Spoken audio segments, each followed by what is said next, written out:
I think it's become quite a challenge in the past few years. And as far as, I started out Scrum Mastering with a small team up in Boulder, right? There were 60 of us in the office. We had everybody was there in cubes, and that was 9 years ago now. And since that time, right, we've morphed into this very virtual, very scattered team environment that really is a much different sort of challenge when you're doing when you're doing the role of Scrum Master. And that's kind of what Mark and I were chatting about, because I was trying to pick his brain a little bit, and to let you know, Mark's very qualified to speak on this. Now your doctorate's in behavioral psychology, is that right, Mark?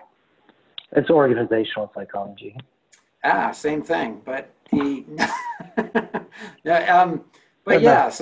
so he's done quite a bit of studying on that. So I just thought, I kind of planted the seed of this talk, and I'm really excited to hear and see what you've put together for us to take a look at.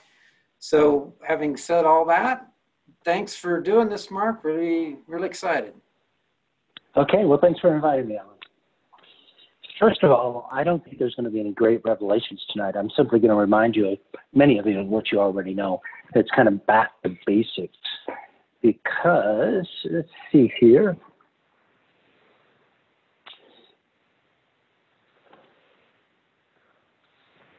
If you remember one thing tonight, first of all, am I sharing my screen? It should say that which gets rewarded gets repeated. If you remember anything from tonight, just remember that. It may seem like common sense, but it's not common practice. We kind of know this, but I think one of the challenges we have as change leaders is we just kind of forget about this. And if we can kind of keep this in the forefront day to day, hour to hour, minute to minute, is reward those behaviors that support the change, then we're going to be much more successful. But before we get too far into that, what do these logos have in common?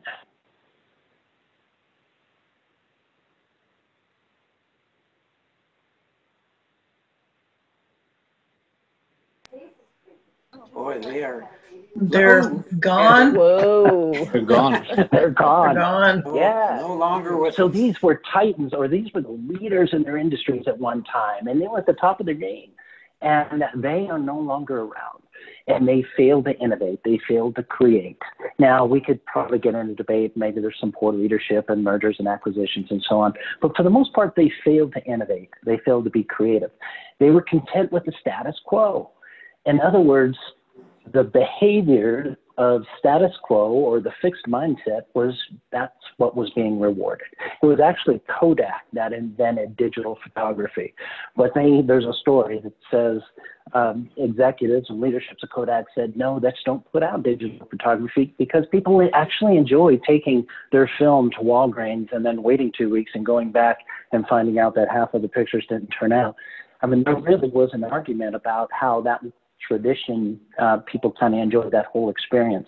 Same thing was Sears. They had distribution centers set up way before Amazon. They were in the perfect position to become the Amazon, but they didn't buy into the internet. They thought people enjoyed the shopping experience. In fact, they published their last catalog in 1993. And, we all know the internet was being invented by Al Gore starting in the 1960s. So they just failed to innovate. They failed to get creative. So they went away. And now today, either they're completely gone or they're just skeletons of what they once were. So when we talk about change and getting people to change, it's getting them to not accept the status quo and want to change. That's the first step, a desire to change. And then once they start that change, we have to reward those behaviors that support the change. And we have to do it on a continuous basis. It's not a one-time thing. It's a daily. And then we have to either ignore or discourage those behaviors that don't support the change. So most of us are pretty familiar that we're motivated. Like I say, this is psychology 101. We're motivated by either avoiding pain or seeking pleasure. But sometimes the pain isn't severe enough. We have a dull toothache, but we put it off before we go to the dentist. Or we know that maybe there's a better job out there, but we're kind of, we don't want to, we're a little too comfortable with the status quo. So what we have to do is kind of create that awareness of some people are in pain and they don't even know it, or some people, there's a better opportunity out there and they're not even aware of it.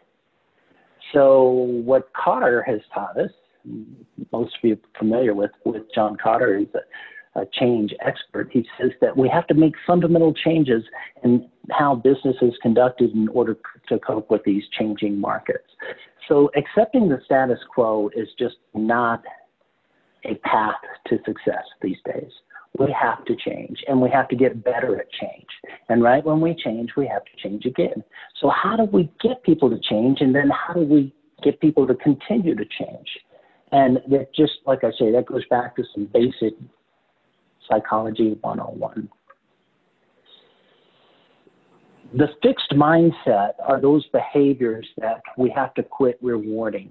And that's that mindset where what I know is going to make me successful, that I don't want to be challenged. It's the command and control. We don't like people challenging us.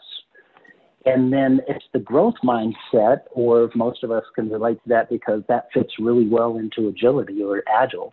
And that's the mindset that, hey, I can do anything if I put my mind to it. I can learn anything if I apply myself. That anything is possible if I just go out there and make it happen. Unfortunately, in many organizations, we talk about that, but if you look close into the organization, we're actually rewarding the fixed mindset and we're discouraging the growth mindset.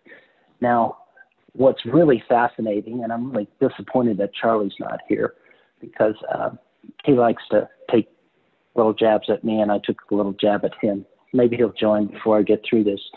But this fascinating study was done years ago. It was a long study. It took place during the 60s and 70s and actually up until the 90s. It was by Landon Jarman, and if you'd like the link, I'm happy to provide it. But what they found is they studied 160,000 5-year-olds, and they found out that they scored on an age-appropriate test 98% in terms of genius when it comes to the creative, agile mindset, 98% of them. So we're actually born with the agile mindset, but it's kind of weaned out of us, and we'll look at that because that which gets rewarded gets repeated. Let me continue this, and we'll come back and visit these, or tie it together. They took the same group of 160,000 kids, and they tested them again in 5 years. And that percent that scored at the genius level dropped dramatically to only 30%. Now that's pretty discouraging. But they waited another 5 years, tested the same group of 160,000 kids, or 15-year-olds by this time, and only 12% scored at that genius level. Remember, they kept adjusting this test for the age to make it age appropriate. And then by the time people are adults, that number drops down to about 2%. So you see, and those of you that have had kids or nieces, nephews, been around kids, you know that we're born with this agile mindset, this mind that is very creative and innovative, but it's weaned out of us. It's I read somewhere that the average 5-year-old is told, or an average of no 200 times a day. No, don't do that. No, quit doing that. No, that's not the way to do it. Both at home and then when we start into school. Don't draw outside the lines. Stay within the box. Do it this way. March in line, all that sort of stuff. And so that whole agile mindset is kind of weaned out of us, even though we're born with it. So how do we get back there? How do we get back to that 5-year-old or that agile mindset? And that's where we've got Pavlov. So we're bringing, this was a mashup, so Kotter and Pavlov, is we've got to start rewarding those behaviors that support change. And change requires innovation and creativity. Change requires courage. Status quo doesn't require a lot of courage. Status quo is about command and control. Change is about questioning command, questioning control, questioning the way things are done. So that which gets rewarded gets repeated. I've had the pleasure of working with more than half of the global 2,000 companies, and I've been involved with Agile transformation since 2004. Big companies and small companies, startups, and the biggest obstacle I see is, of course, management. Kotter talks about gaining 75% of management's sense of urgency before we can actually begin this change and make it sustainable. So we have to take a couple of steps back. How do we get people to want the change? And then how do we reward that behavior that supports the change? Continuously reward the behavior that supports that change. So creating a sense of urgency. Now, that's the first step in Kotter's 8-step process of change leadership. And it's my opinion that we don't spend enough time there, and we don't continue to visit that we think we've done it, and then we're off to the races. Here comes SAFe, here comes Scrum, here comes XP, here comes all of these methodologies or frameworks or ways to scale Agile. We just don't spend enough time in creating a sense of urgency. In other words, creating enough sense of pain that people really want to seek that pleasure. They really want to achieve that pleasure. Because when the going gets tough, and it will during these Agile transformations, people tend to revert to their comfort area. And their comfort area tends to be traditional command and control. So you got to avoid that slippery slope. So what I'm about to present here, and by the way, I don't have all the answers. It's just some of what I've seen work versus what I've seen fail. I had the pleasure of working with Neil Rackham back in the 1980s when I worked with AT&T. He studied psychology. We used to do these retreats on his farm back in Virginia. A very interesting guy, and he came up with this model. And it was for how to persuade people, but then big companies like IBM, AT&T, and Xerox began to use it very successfully in their sales areas, sales departments. But this spin model, and you can still buy the book, and I'd encourage you to do so because I won't be able to do it justice tonight. We're going to keep it very brief so that you can join that wonderful debate later. But the spin model, if you're familiar with it, I'll just remind you of what it is. If you're not familiar with it, I encourage you to buy the book. But it's an easy model to remember. And it doesn't take place in just a few minutes. It could take place over the course of several weeks, or it could take place over the course of even several months. But it's a conversation you have with people. And it starts with exploring the existing situation and talking about the existing situation. You know, tell me about where you're working. Tell me what the company does. Tell me what the company's challenges are. And that's when you finally start exploring the problems. After you know the situation, you start saying, well, you know, what if you could wave your magic wand, what would be different tomorrow? And if you can't find the problem, then stop, move on. Because if people don't think there's a problem with the current situation, then you're wasting your time. Okay? You see that over and over and over again. We create solutions and people don't agree that there's a problem. Think of it in terms of pain. They're not in enough pain.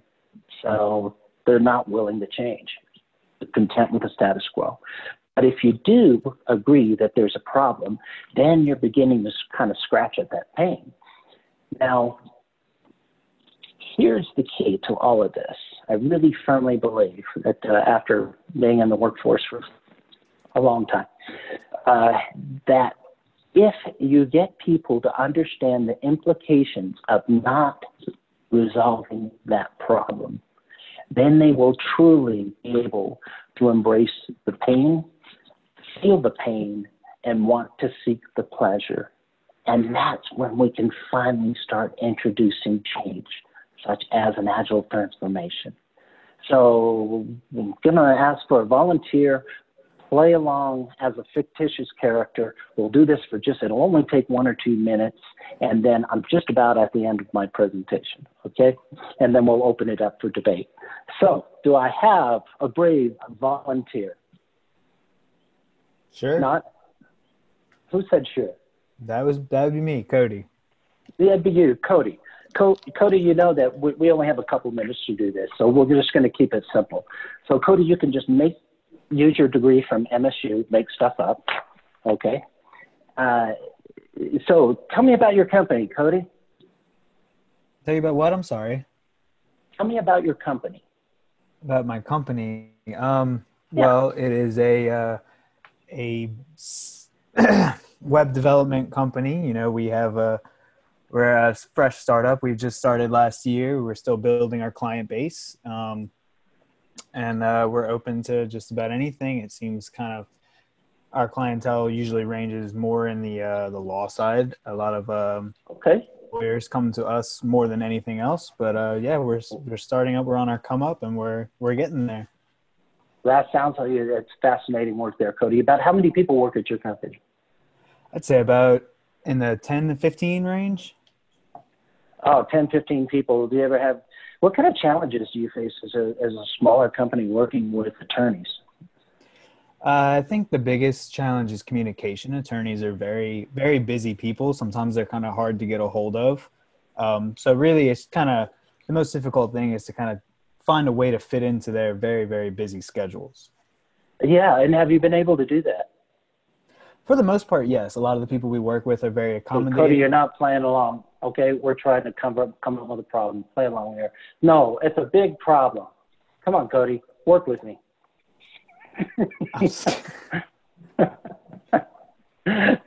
So it's a big problem, Cody, for you to be able to reach out to these attorneys, right? Right. Sorry, you lost me. There you go. I apologize. Yes. No problem. I'm going really fast here, Cody, because I want to be able to respect our time box. So, Cody, what kind of challenges does it present when you're not able to meet with or communicate with these clients on a regular basis? Well, the biggest challenge with communication is kind of finding your direction from there. We can't really move forward unless we know where they want us or where they want us to take them. So if you can't move forward, you've got 10, 15 employees who are kind of standing around waiting, wondering what to do next. Is that the case? That's correct. So what does that do to your productivity? It tends to put productivity at a stalemate, at least in this specific area. We kind of have to keep busy work, which, you know. Yeah. Does busy work pay very well? Does not. It doesn't really bring the money into the doors. So if money's not coming into the doors, what's going to happen to your company?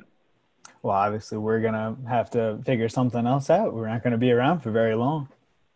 If you're not going to be around for very long, Cody, what's going to happen to you? No, I'm going to be in quite the tough predicament, I'd imagine. Yeah, describe. What's a tough predicament for you? Well, I would probably be in a large amount of debt, and then probably trying to start fresh somewhere else, either starting another company or trying to join another startup of some kind. Or okay. And Cody, what if you can't join another startup? And what if you've maxed out your credit limit? Then what's going to happen? Then it sounds like I'm going to be working whatever I possibly can just to get by for a little while until I can get my foot in the door. What if there's no job at all, Cody? Then it sounds like I'm just going to be there, just existing. Okay. So are you beginning to feel the pain there, Cody? Yeah, absolutely. Okay. So this usually always ends up in a van down by the river. Okay. So the idea here is that, and of course I'm embellishing and I'm exaggerating, and Cody, thank you for playing along. You did quite well. But the idea is whether you're having a conversation with an intern or having a conversation with a senior leader, a global vice president, a vice president, a director, whatever the case may be, is to get them to understand how it's going to impact them personally and get them to feel the pain personally, that if we don't make this change, because just being aware of the problem That's one thing. That's an implied problem. An explicit need is, I'm aware of the problem, and by golly, I want to change. So, Cody, if I was able to come to your company and I was able to show you a way to be able to improve the communications with your clients, in fact, to the point where they want to respond very rapidly on a regular basis, would you be interested in that? Well, absolutely, Mark. I think I'd take you up on that in a heartbeat. Okay, so now we're looking at the pleasure. We're going from the pain to the pleasure. So we've created this sense of urgency. Now, on a very simplistic model here for the sake of our time tonight, but I firmly believe that if we don't spend enough time creating this sense of urgency, in other words, if we don't change, we're all going to end up in a van down by the river, then we don't have a good chance of actually getting the buy-in that we need and making it sustainable. Because as soon as a little bit of relief comes in there, then the traditionalists find their way, and then the pain hasn't been severe enough, and we just kind of settle.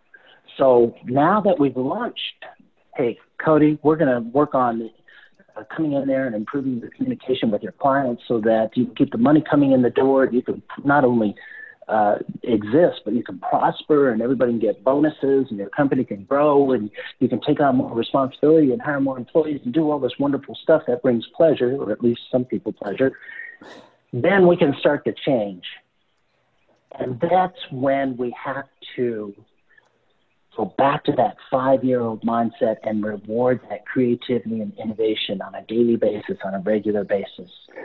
We've got to ring that bell every time somebody comes up with a creative idea. We have to ring that bell every time somebody challenges the status quo. And we've got to ignore the command and control. We actually, and I would go say punish it, because it's a little bit hard to do in an organization or a business. But we want to find a way to reward the behaviors that encourage the change. And then anytime there's a slip back, we want to go back to that model and say, remember, what's going to happen if we don't achieve this change? What are the implications of not solving this problem? What are the implications of not achieving that goal? So that they feel it, they embrace it, and they want to get there. So that just takes me full circle. That which gets rewarded gets repeated. Let's open it up. I have a question. Yes, please. How do you help get people to get over the pain when it's a tired cycle? Maybe they've already tried Agile a couple of times. They've had different coaches come in and it never stuck. How do you do it as a third coach that comes in, which literally I am? Yeah. Well, unfortunately, we've got a lot of Agile coaches out there, and we all have our own styles. And there are some that came into this organization that had different style than I have. What we want to do, my style is not to come in and say, here's Agile, do it, and do it now. And then we have to avoid saying, here's safe, do it this way. Here's the framework, don't go outside the framework. Here's, as a coach, you might try to contrast the previous coaches because they weren't successful. So perhaps they said, all right, here's your daily stand-up, here's your 3 questions, limited to 15 minutes. You might say, here's a guideline, but see what works for you. This is your baseline. If inspect and adapt isn't working the way that we've set it up, how could you set it up where you could get more value out of it? Out of the Agile principles, which one makes the most sense to you? How do you like to apply it? Just maybe taking a very different approach from those coaches that were before you, because the definition of insanity is to go in and do the same thing they were doing and expect different results. Actually, I already have the Agile principles on my agenda for the initial topic to talk about. What does it mean to you? Yeah. And then ask them about what did you experience? What did you like about the transformation so far? What didn't you like about it? And when I ask that question, I usually hear it was things like command and control, just in another approach. Like I said, the joke is, here's Agile, do it, and do it now. And do it the way I tell you to do it. There's only one way. What other thoughts or comments might you have?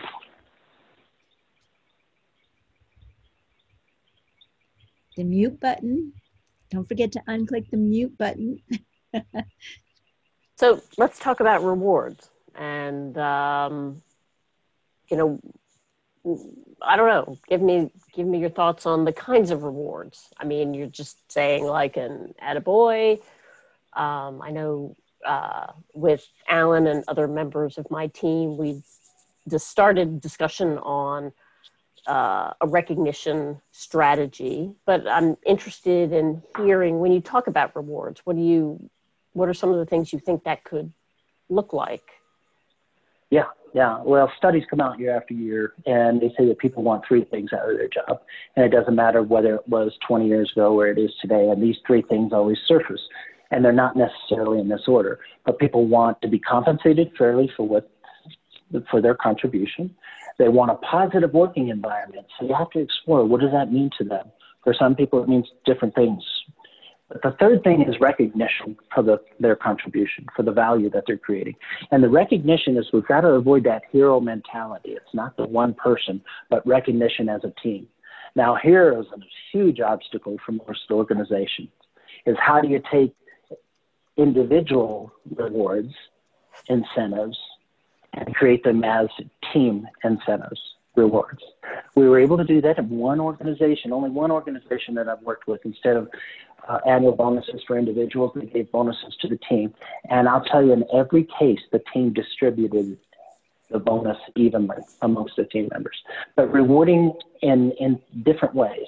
Recognition for the value they're creating. We don't care if you put in 80 hours a week. It doesn't matter. If it's created value, that's what matters. So we have to accurately measure the value, and we have to give them credit and reward them for creating value, not for coming in early, not for staying late, not working through the weekend. You know, those, we're ringing the bell when they do those things, and that's not the behavior that's going to support the change that we need.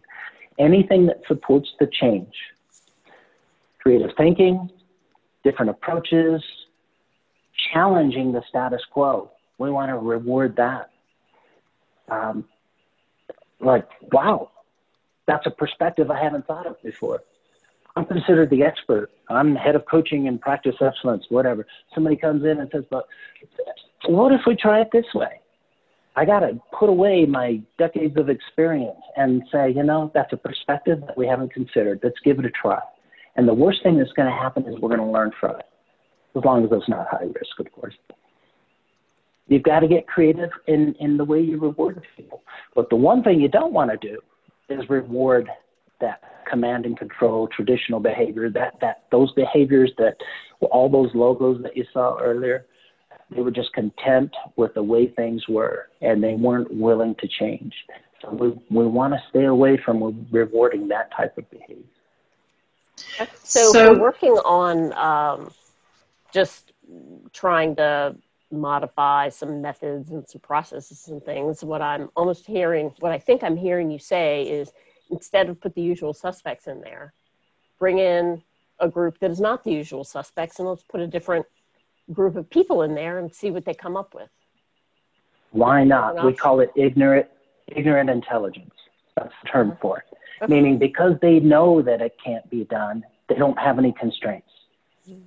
So they can come up with all sorts of ways of doing things that in the field that I'm in, we have a young person on our team, and every time she comes up with something, it's like 10 times smarter than I could have come up with my old traditional way of thinking.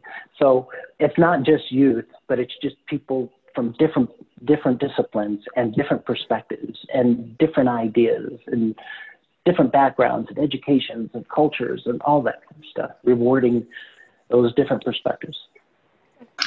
Thank you. So I wonder if we could just pivot slightly and put that conversation in the context of management. In an organization where I've worked, I've seen part of the real struggle in actually being able to have a good, solid, agile foundation actually being upper management. So like not a direct manager, but maybe a senior manager or director versus the team. So as an individual contributor, in terms of maybe being able to reward behaviors or something like that, I have much less leeway. So I'm curious if we could pivot on your thoughts on how we can affect all of this upwards, if you will. Yeah, Donna, why don't I open it up for other thoughts? I have some on it, but I would encourage you never overlook the power of peer recognition and rewards in that way. Being acknowledged by your peers is tremendously rewarding.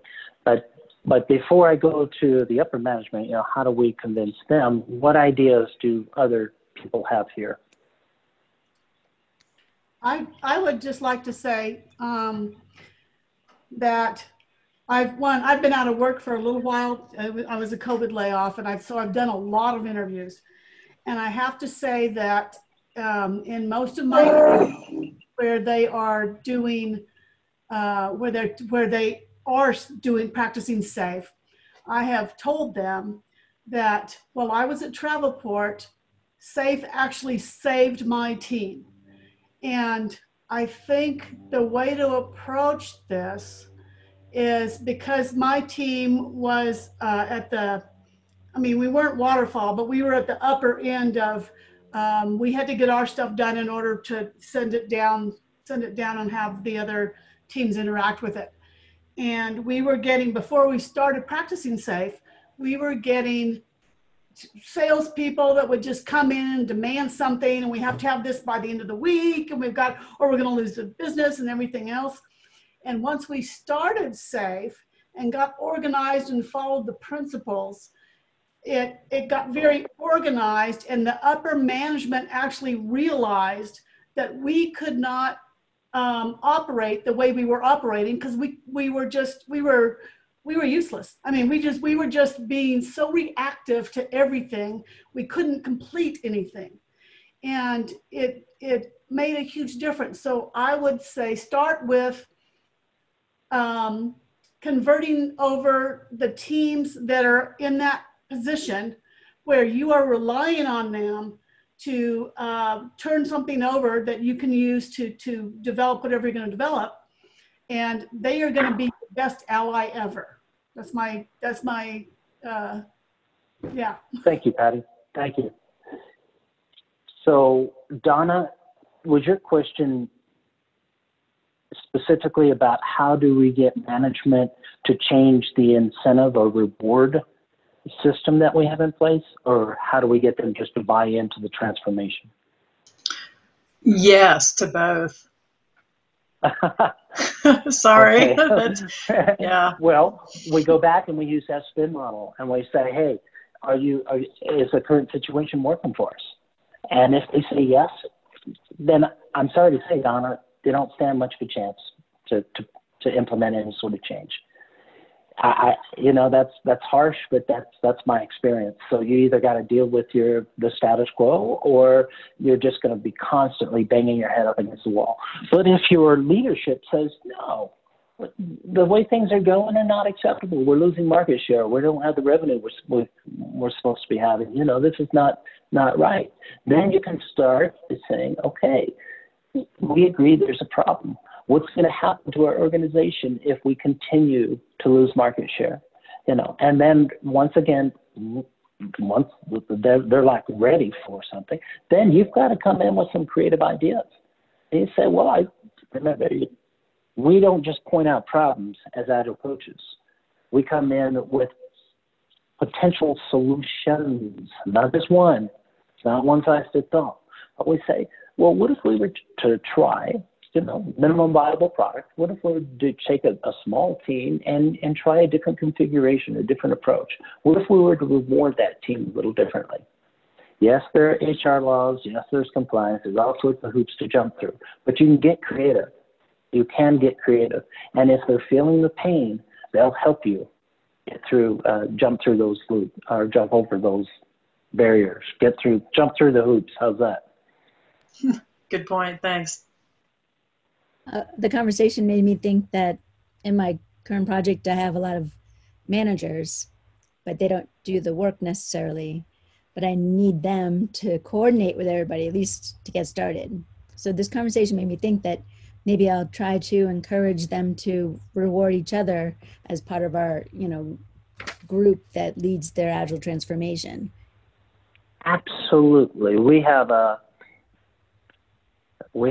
leadership team as well. And some of them are all for the change and some of them are resisting it. So if we can find a way to get our leadership team, maybe, because that peer recognition and those peer rewards are extremely powerful. But you guys have just given me an idea. So thank you. Excellent. Yeah, because it'd be hard to I don't know how we're contractors versus employees and all that HR stuff to do more physical rewards, I guess.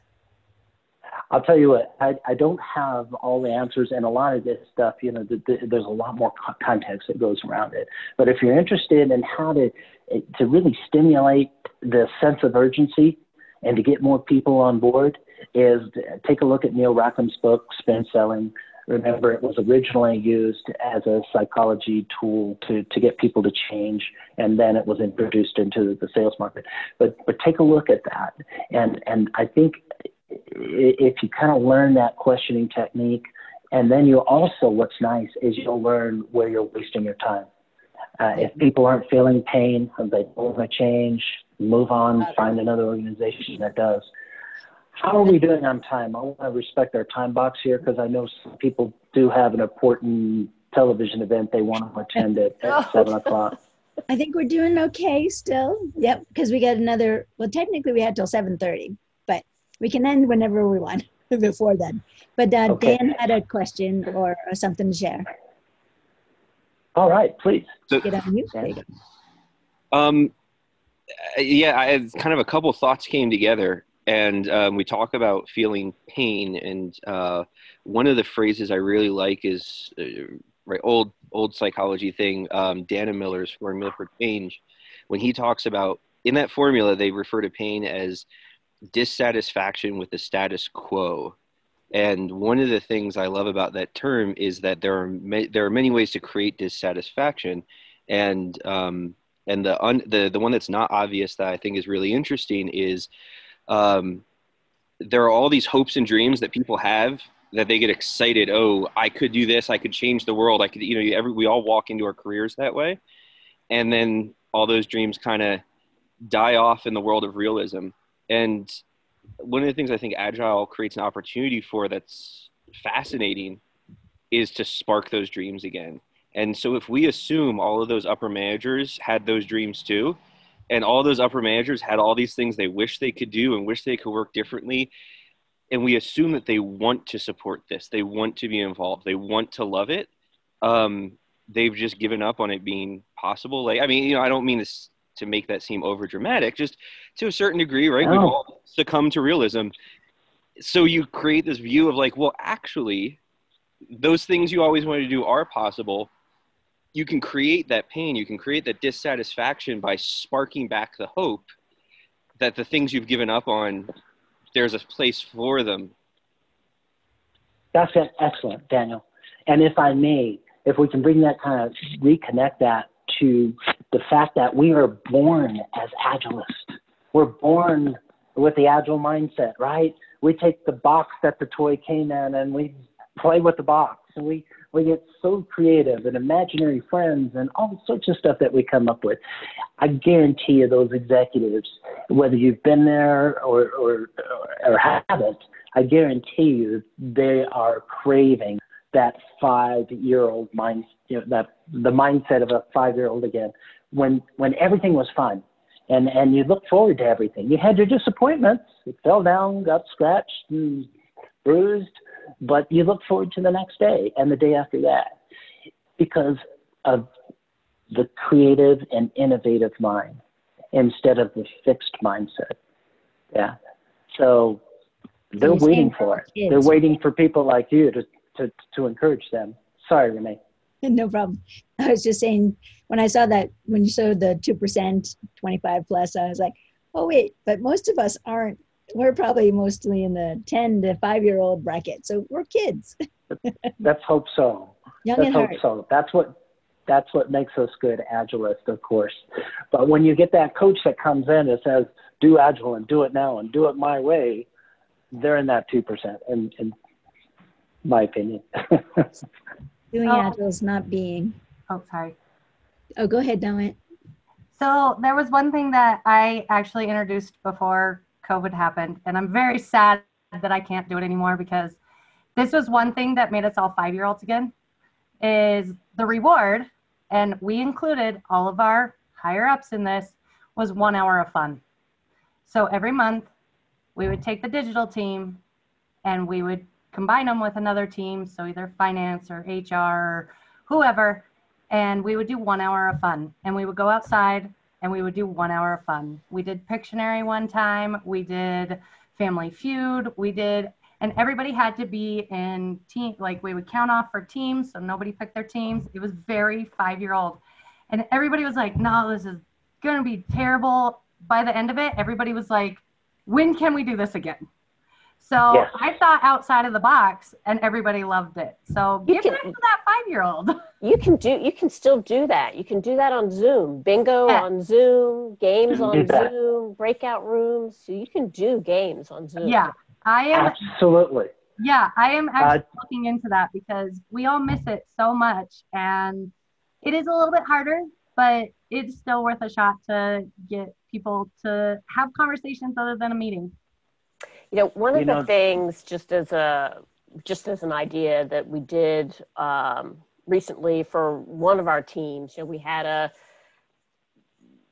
we finished up something that was hard, difficult, launched a new product, big client on, and did their launch. And the way we rewarded that team is the company sent out, and this is, in COVID, on the company, we sent out Grubhub gift cards to everybody on the team. And then we scheduled a Zoom for lunch. And so everybody got to order their own lunch, and they came on the Zoom with their lunch. And the Scrum Master for that team just had some specific questions that she had thrown out that prompted conversation. And that was simple. I mean, it's $25 a person, so kind of low key, not a lot of money.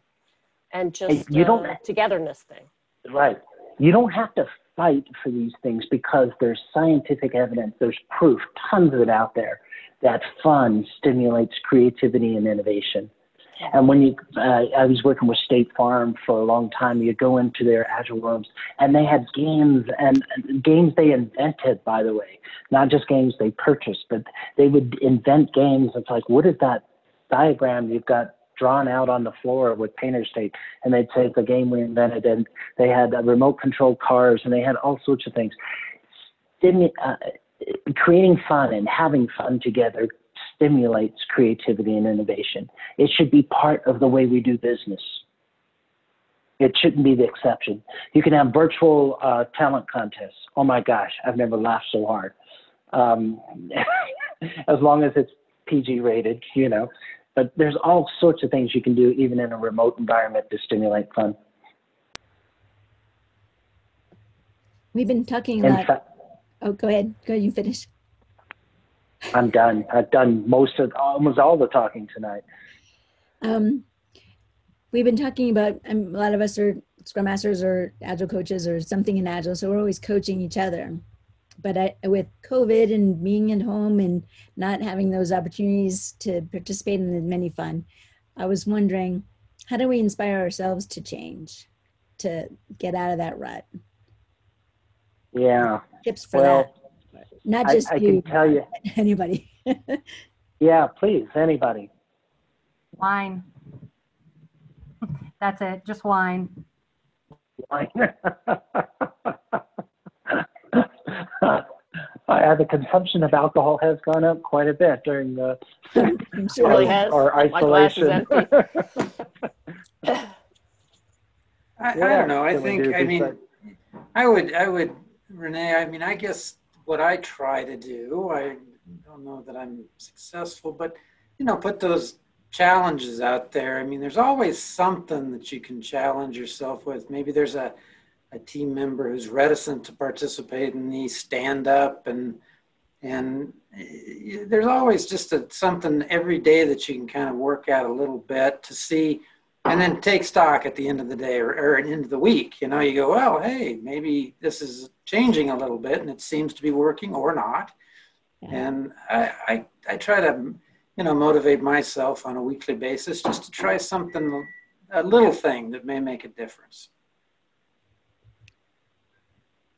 So for me, go ahead, trying new opportunities, being open to it, and maybe I wouldn't have considered this previously, but you know what? If it's a challenge and I'm not sure if I can do it, isn't that exactly what I need right now to make sure that I am being more agile, I am being open to new ideas? And what I have found is that has really sparked just taking that one little step, which isn't so little and isn't so easy, but the change has been incredible. Yeah, as soon as you hear yourself saying, maybe not now, you should change your mind. I did that last week, and I agreed to teach a POPM class for SAFE with 2 weeks notice. I think just did that. But it's a challenge. I'm doing it. Kristen and I just co-taught a POPM class with 2 weeks notice, same thing. Yeah. And I think we took it on because it was something different and it was challenging.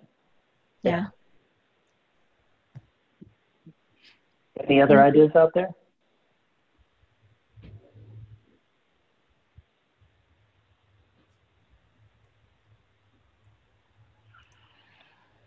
Any other questions to pose to the group or to Dr. Mark Tamer?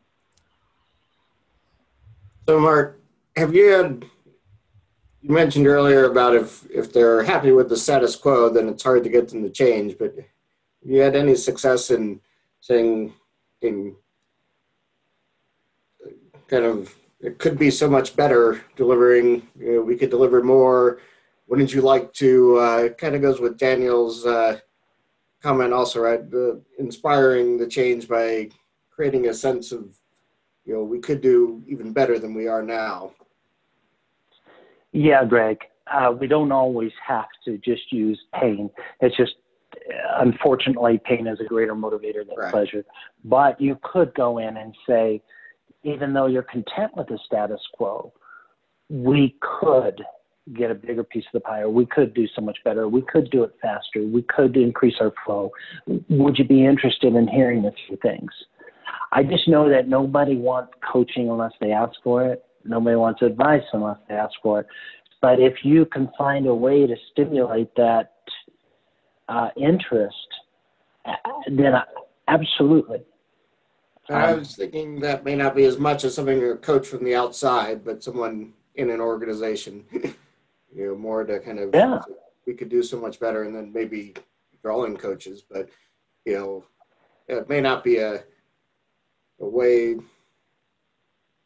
for a coach to go into an organization, but it may be a way within an organization to try to stimulate. Absolutely. I think that's very valid. Very good point. Can I ask a question of you that's slightly off topic? But I think you're the perfect person to answer it. Where did you get that shirt? I go for your shirt better. I like the palm trees and stuff. Yes. So you mentioned that you have a doctorate in organizational psychology, and coincidentally, I've been looking at pursuing that exact doctorate. And the thing that is hitting me about that is so many people in the agile world kick around so many theories and invent their own theories, and it feels like a lot of very shallow level understanding of the models that they're referring to. And I don't want to bag on the agile community too much. It's not my intent.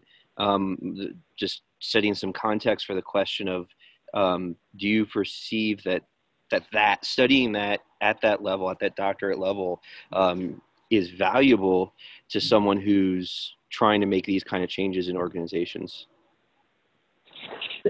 Daniel, I really do appreciate the question, and I'll give you my personal opinion, is that getting a doctorate like that, It's a very personal choice, and I wouldn't do it for any other reason than your individual need. I wouldn't let any external factors drive you, because you're going to make tremendous sacrifices. People will be off at parties and weddings and all sorts of things. Well, maybe not with COVID, but they'll be Zooming, and you'll be with your head in the books. And there'll be many nights where you're crying, why am I doing this? So it's a personal, individual thing. Now, I think I know where you're going, because some people will go off to a 2-week or 2-day class, or however we're doing it now, a 4-day class, and they come back and they say, hey, I'm a coach. That's fine. It gives them a basic understanding. But I would also encourage, to become a really good coach, you've got to have an experience and a deeper understanding of what's going on behind what they're teaching us, during that 2 or 4 day certification. So I hope I've kind of maybe danced around your question a little bit, but there is, I think, still value in pursuing a PhD, but there's also tremendous value in having a Scrum Master, after your name now. There's value in both. I appreciate it. Yeah, and honestly, at this point in my career, it's not for the cash. I'll never make it back in the time I've got left. It's all about the knowledge and the depth of knowledge and understanding. So cool. I'll tell you what, if you want to take a deeper dive, I'm happy to meet with you one-on-one. It's marktamer.com. You can find me there. How vain is that? Thanks. I appreciate it. All right. You are so going to get grief for that at work. So going to get grief. Kristen just shakes her head at me. Okay. I one more thought on the spin model. Do you, just because of the way you abuse Cody, do you ever take it too far and they get so much pain that they're like, I just give up? Yes, and that's why it's not something to just look at the graphic and say, I'm going to go try this, because a lot of criticism that Neil Rackham received was that it was a very manipulative model, that you're trying to get somebody to do something that they don't want to do because you're creating this pain. So yes, use it for good, don't use it for evil. And then, it can be misused. So that's why I would read the entire book. There's even a field book, a field guide that goes with it, if you plan on making it part of your tool set, is take a deeper dive. This is just to kind of introduce you to it or remind you of it. Yeah, my dad's a salesman, so I kind of know how salespeople tend to behave. Yeah, if the salesperson or the person who's trying to get the change created the problem or manufactured the problem and then manufactured the pain, then there's a lot of resentment after you start that journey or you make that purchase or you say, yeah, I'm going to make the change. And then you go, wait a second, that was a bunch of hyperbole or something. So we have to be careful about how we use that tool. And it has to be, the pain they're feeling has to be legitimate. Definitely. Well, we are at the top of the hour. Technically, we scheduled to 7:30, but if people don't have more questions and want to go catch the rest of the debate instead of watch the transcript like I plan to do, please speak up now. Thanks, Mark. This has been fantastic. Thanks for the time and the presentation. Loved it, and good stuff. Yeah, thank you. There's nothing that. better than recognition from your peers, and you all are my peers. I appreciate that. I do have one other question before we go. Suggestions and thoughts about offering feedback to your executive team or to your boss as it relates to the kinds of things that we're talking about. I mean, it's certainly easy to talk at a team level or talk with a team, but how do you really tackle something that you think is a problem in the upward direction? Thinking of a team member or even someone who's, running a team or managing a team. If Mark wants to think about it, I can share an example. Is that a question for me or for the whole group? For you. But it could be for anybody, actually. Well, Yeah, I can give you a very quick answer. Is nobody wants coaching, nobody wants advice unless they ask for it. So it's just a dead end road. That's been my experience. You just gotta like suck it up and move on. Find a way to water around a rock. Pretty much, because I've been stuck too many times in my career where they say, "Hey, there's all those people over there. Go make them agile." And you go over there and they go, "What are you doing here? Leave us alone. We're satisfied with the way things are going right now. Don't bother us. You know, you're a pest." So unless you can get really creative on how to get invited, and where they start asking you, and then you give them little chunks and always leave them wanting more. Say, "Well, what about this?" And then they say, "Oh, that's interesting. Tell me more." "Oh, what about this?" "Tell me more. What about this?" But until you can get them there, don't waste your time. That's my experience. Thank you. Can I ask a question back to that? So I don't know the situation that you're referring to as far as giving people feedback up the chain. But I want to challenge, I want to ask whether or not something is true. I've heard a lot of people have said, "I want to give someone feedback."